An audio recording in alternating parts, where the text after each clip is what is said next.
Welcome and thank you for tuning in. You're listening to the Beyond 50 radio program. I'm Daniel Davis. On the program today, we'll be discussing why 1 in 3 people are getting cancer and how you can work with your blood chemistry to support your body's natural cancer-fighting systems.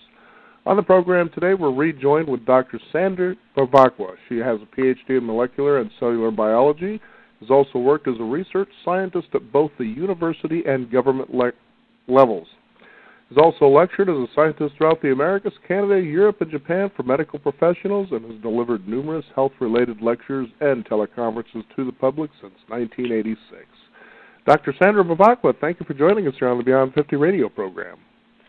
Hi there, Daniel. Thank you for having me back. You know, I think it's interesting that you bring up numbers such as 1 in 3 people are getting cancer. This seems more like an epidemic than just kind of one of them weird anomalies. What's going on here? Kind of scary, isn't it? It certainly is. Well, the truth is that we are getting exposed to cancer-causing chemicals that are called carcinogens at a rate that has never happened before. We're doing actually kind of an experiment. We're doing an experiment, but we're not controlling it. We're just pouring these chemicals out into the air, water, putting it on our food, and putting it on our skin. And we have no idea how these chemicals interact with each other. There's no research to show that.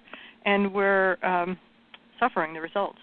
I mean, we're getting exposed to nitrates, the preservatives, pesticides, herbicides, fungicides, flame retardants, getting exposed to heavy metals. In fact, we do a lot of testing here. We're seeing the level of heavy metals has really increased over the last 5 years.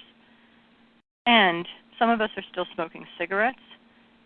We can talk about sunlight. That's an interesting topic because overexposing, of course, and getting burned and irritated leads to skin cancer, but underexposing can lead to cancer as well. Alcohol, it's been around a long time. It definitely is part of the story. And we're taking more and more prescription and non-prescription medications. We're getting exposed to synthetic hormones and chemicals that act like hormones, like the plasticizers, phthalates. They're what makes our plastic soft, and they act like hormones in our body. And there's some of those herbicides and pesticides also act like hormones in our body. And we make choices in our lives. We make choices whether we're getting exposed to different lifestyle choices that will keep us from fighting off cancer. Smoking would be number one. Nicotine breaks down into nornicotine, and nornicotine interferes with every single way our body has to fight off cancer. We might be getting exposed to the pollutants, as I mentioned. A diet high in animal fat definitely is associated with the increased rate of a number of different types of cancer. Having an unstable blood sugar, having your blood sugar go all over the map with simple carbohydrate foods, increasing the inflammation in the body, having high inflammatory markers, obesity, a low fiber diet, not having good balance in the bacteria in your gut will also lead to certain types of cancer, nutritional deficiencies, and the big one that I would say is really being understood more and more these days, and that is stress. Stress really contributes in a very big way. So we're talking about our lifestyle. Well, it certainly seems like the problem is obviously right there, and the solution seems to be there as well, but it seems they're complicating this whole thing with cancer research at times, don't you think? You think? I mean, you know, take a look at this, you know, and they've turned it, this is the thing that's been bothering me about it, and, you know, and really bless the people out there with the good intentions when it comes to wearing those pink wristbands and doing these runs and walks for the cure. Mm-hmm. You know, they mean well. You know, they have directly been impacted by cancer, whether it's them or it's someone they know, That's you know, right. a loved one. But yet, all these millions of dollars they have raised over, you know, who knows how many years, and they're still no closer to any kind of a cure than they were when they first started. And it seems to me that we really need to step up and go, okay, you know, here's really what's going on. Here's what we can do about it. So let's just step in that direction and spend the money in that direction instead. Mm-hmm. Absolutely. There's an awful lot of work that's being done out there that is not helping the answer, first of all. I mean, we don't, in our society, do research on humans. In fact, when I was a graduate student, there was a demonstration going on in the hospital lobby, and it was a demonstration of animal rights people that were fighting for the rights of the animals. But over in the cancer center, just adjacent to the hospital where I was doing the research, there was another demonstration going on in the lobby. And this was people that had terminal cancer, and they were demonstrating for the use of animals to be used in research because it was either the animals or them. Now, right. it gets confusing because some of the research done on animals is not helpful for people. And some of the research that's done in Petri dishes may or may not be helpful. So it's very complicated, and there's billions of dollars being spent on research that doesn't really help. So, yeah. Yeah, well, and that's what's really great about having you on the program, because you've been involved in the research side of things. So you're not somebody out there who's a nutrition specialist, for instance, and saying, you know, based on what I know, this is what we should be doing, but really you're someone who's behind the scenes who have probably been involved with these kinds of research, and you kind of wonder, what are they really doing? Right. Well, I do, you know, what I'd like to focus on for the research I'm talking about today is, you know, what I hear from a lot of people is we really shouldn't be using nutrients when someone is receiving standard therapies, that nutrients are not going to help, or that nutrients are going to feed the cancer cells just as much as the healthy cells, and that is a problem. There's you don't want to feed the cancer cells. You want to kill the cancer cells. Sure. And early on in the 90s, when people were really starting to come to their oncologists and they were taking nutrition, there was a renewed interest in taking a look at nutrients and to see whether a person should be taking nutrition or not. And actually, the very famous Jeff Blumberg's laboratory put out a publication, and the title is "Should Supplemental Antioxidant Administration Be Avoided During Chemotherapy and Radiation?" And they basically said, oh, we don't really know, but antioxidants might protect the tumor cells as well as the healthy cells from radiation therapy and some chemotherapy agents. And, you know, because of that, supplemental antioxidants during these therapies should be discouraged. And so that was the big take. He's a very famous guy, and that was the take, and that was what was disseminated amongst the oncologists. But since then, I found over 1,000 citations that back the use of certain nutrients and certain ways of eating, let's say, so that we can benefit. In fact, let's see, from 2007 on to 2014, there are dozens and dozens of papers that basically say that their antioxidant supplementation during chemotherapy is definitely giving better results. So I'll say since 1970, actually, 280 peer-reviewed journal articles. And these are live in vitro and in vivo studies. And they also include 50 human studies involving over 8,500 participants. These studies have consistently shown for decades now that non-prescription antioxidants and other nutrients do not interfere with the therapeutic modalities for cancer. They're enhancing the therapies, basically, both chemo and radiation, while decreasing the side effects. And they're protecting normal tissues at the same time.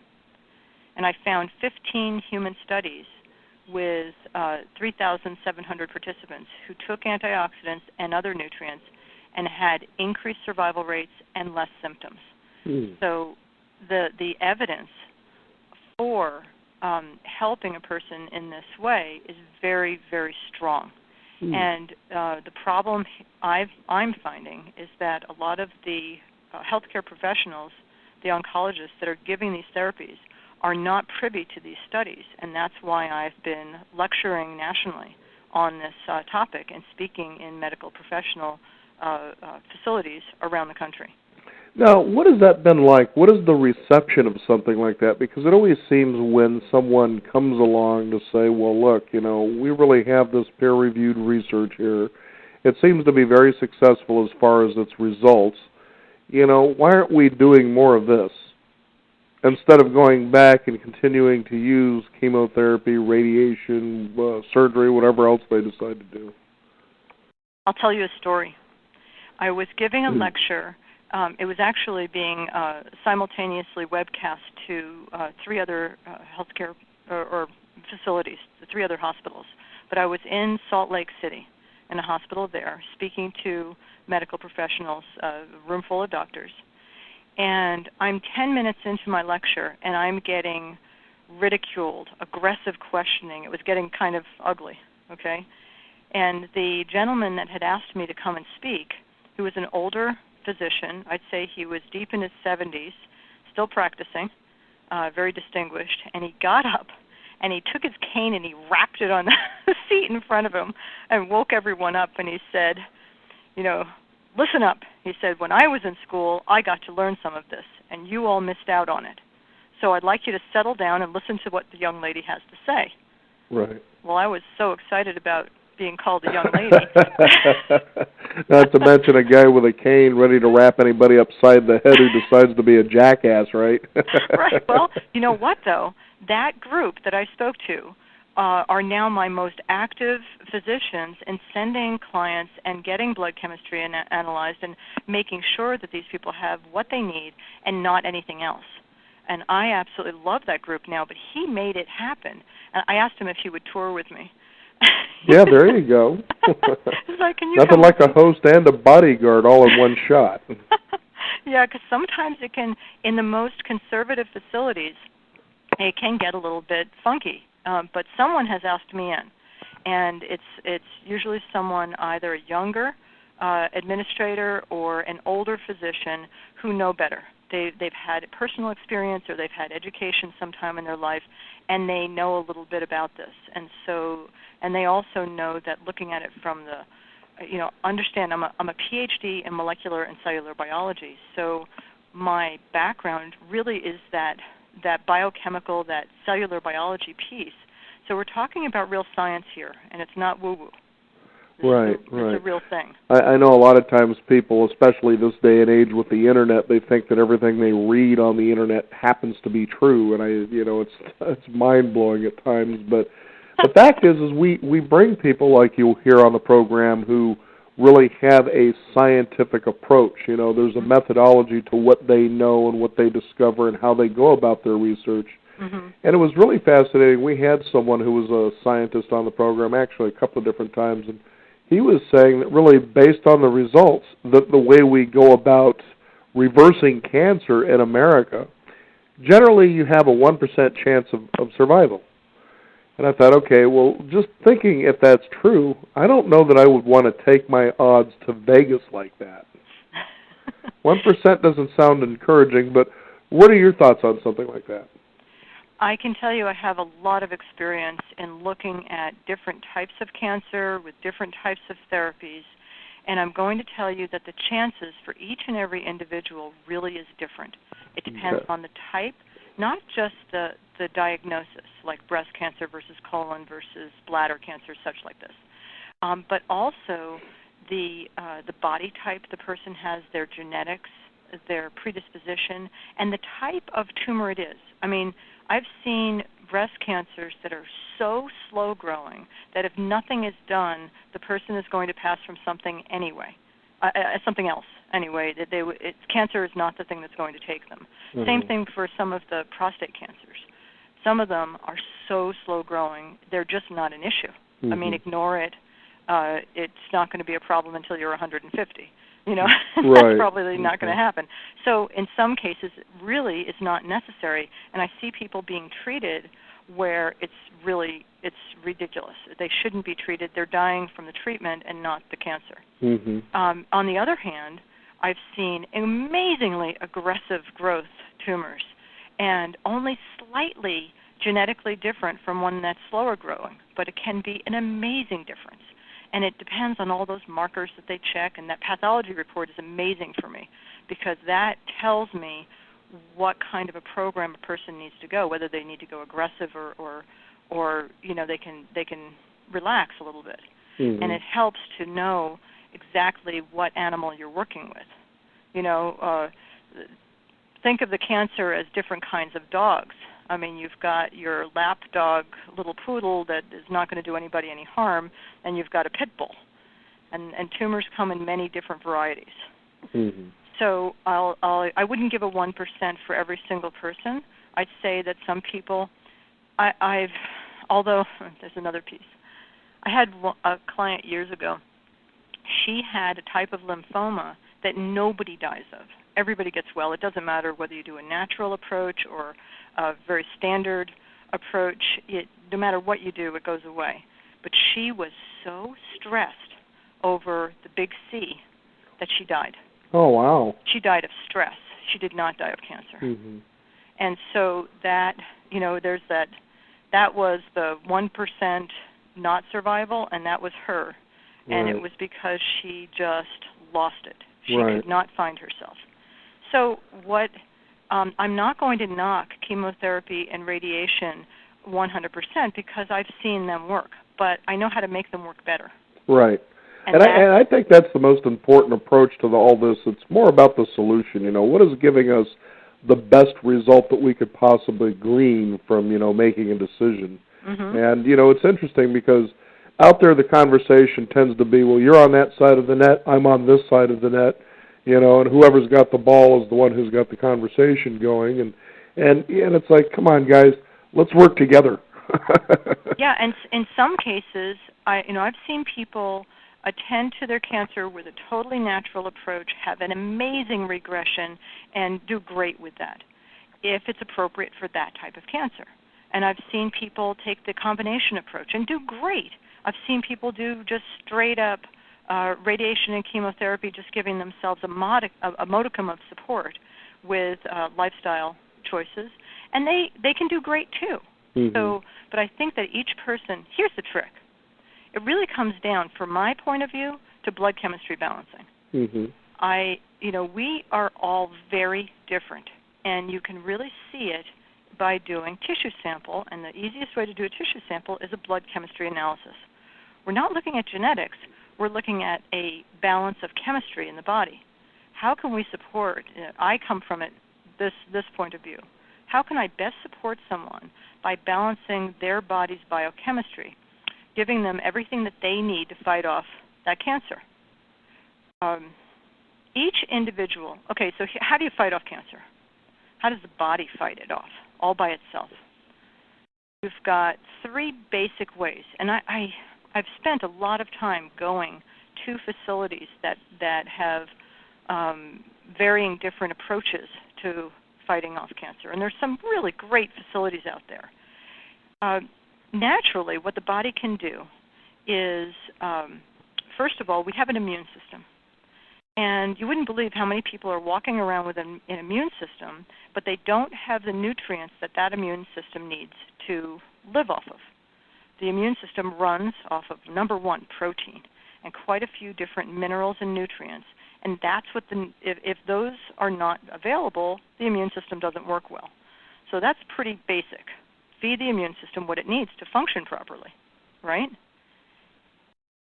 Another piece, and I knew this as a graduate student. I used to work at the Arizona Cancer Center, which is just adjacent to the hospital. And I worked under the tutelage of a number of oncologists. And I used to attend surgeries, and I would be at the surgeon's elbow, begging little bits of cancer cells. And I would take them back to the laboratory and tease them apart and grow them. And one of the projects I did was to test this patient's cells against different types of treatment, different types of chemo, and different combinations. And we would find the combo that would work the best for that person. And it was a great project. It worked really well. But sometimes I would beg a little bit of the normal tissue as well, kind of as a control. And sometimes my wrist would be slapped, and they would say, no, the patient needs that.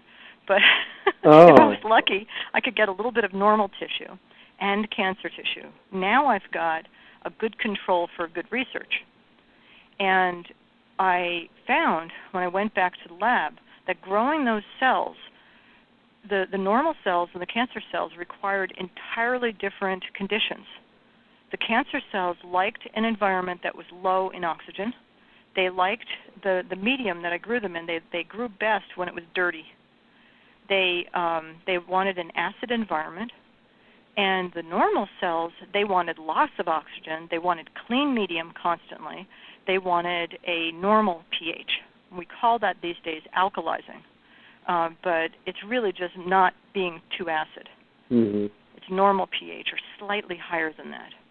And I remember growing the cells side by side, and the more acid the medium would get, the cancer cells would grow right out of the dish. Wow. Whereas the normal cells would totally shut down. Mm-hmm. And that is another big piece right there, and that is alkalizing the body. See, now, if I may, I remember when I was introduced to the gentleman, Dr. Otto Warburg, back in the 1920s, and he was pretty much stating the same thing, it sounds like. I watched it happen.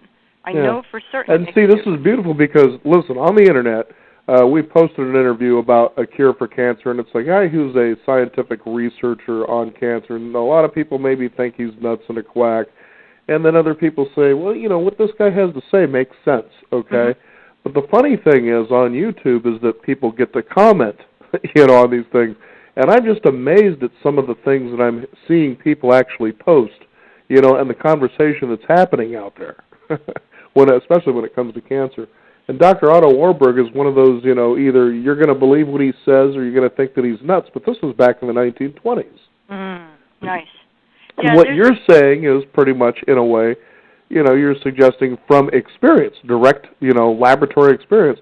No, actually, this makes a lot of sense. Mm-hmm. In fact, I had professors come and see what I was doing and say, this is bad research. They have bad research. Well, it's bad research because... Great gardening, bad research. Great gardening, bad research, right. Because I was using different conditions to grow the different cells. But the cells have their own personalities. And that's what I'm saying. Different types of tumors have different personalities as well. And you've got to know who you're dealing with. You've got to know, and that's what that pathology report is so important to me when I'm helping individuals. Mm-hmm. So we have the alkalization, we have supporting the immune system, and there's got to be a condition in the body that brought on the cancer to begin with. Okay, what chemicals are in the body? What heavy metals are there? What has this person been exposed to? How much stress are they under? Are they smoking? Are they drinking? So if we can detox the body, I call all of this is under the guise of detoxification. Pull the chemicals out that are causing a problem.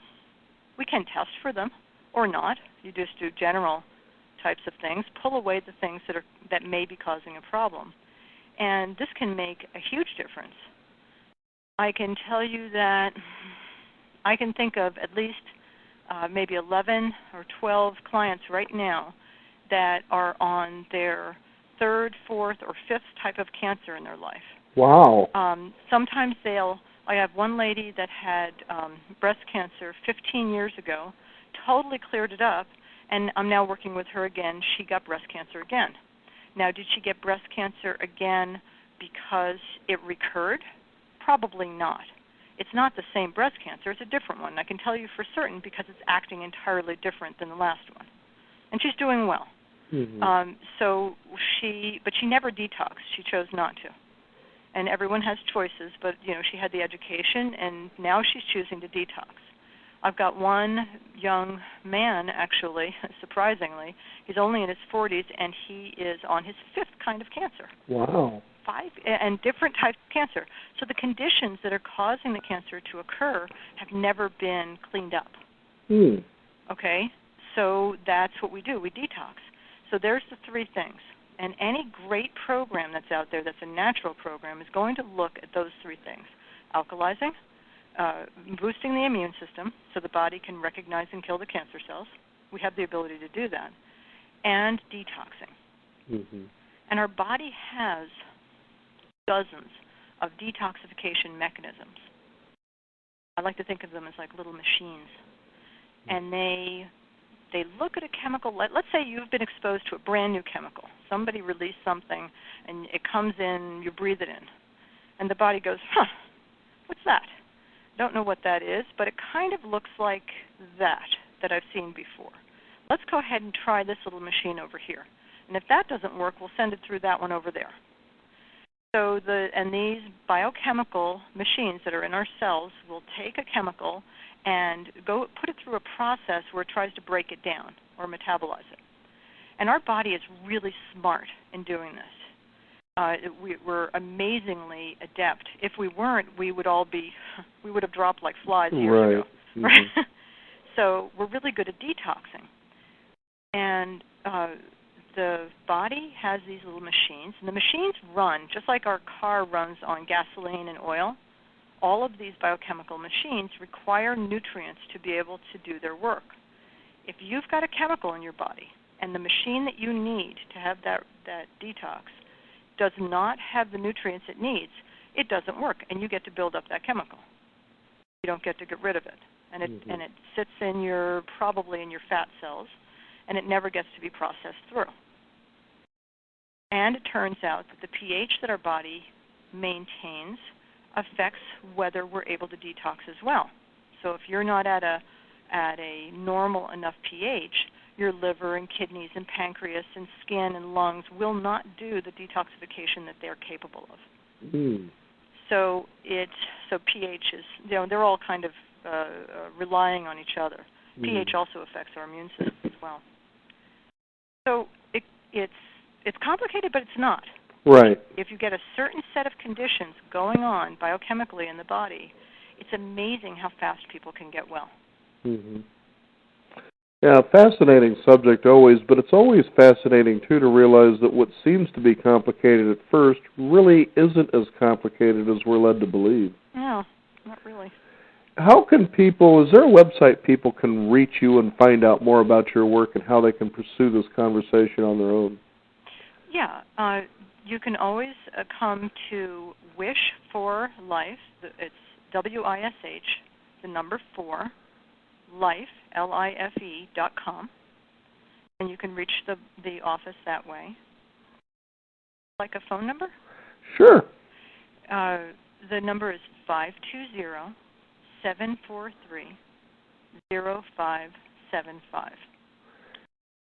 And how about an email just in case?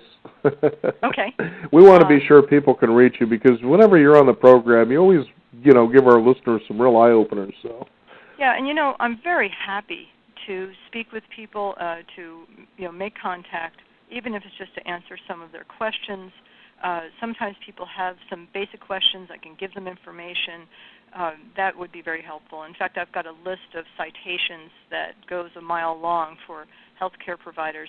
Some healthcare providers are not educated, and they would like to have more scientific information, and I can provide that. Mm-hmm. But the email address for this office is wish, the number 2, at wish, the number 4, life.com. Oh, very good. Wish2 at wishforlife.com. Wish2 at wishforlife.com. That's where you can find out more and answer questions, concerns, or get pointed in the right direction to either help prevent you from getting cancer or hopefully turn it around in case you feel that it's coming on. Dr. Sandra Bevacqua, thank you for joining us on the Beyond 50 radio program. You're very welcome, Daniel. Thank you for having me. We want to thank you, the listeners out there. Be sure to find out and do your homework. Don't just sit there and rely on something you see on the Internet, but go to an expert and find out what you need to find out when it comes to getting your questions answered. We'll have a website link up there for you when you visit us at beyond50radio.com. That is the number 50. I'm Daniel Davis. Thank you for tuning in, and remember, live your day past halfway.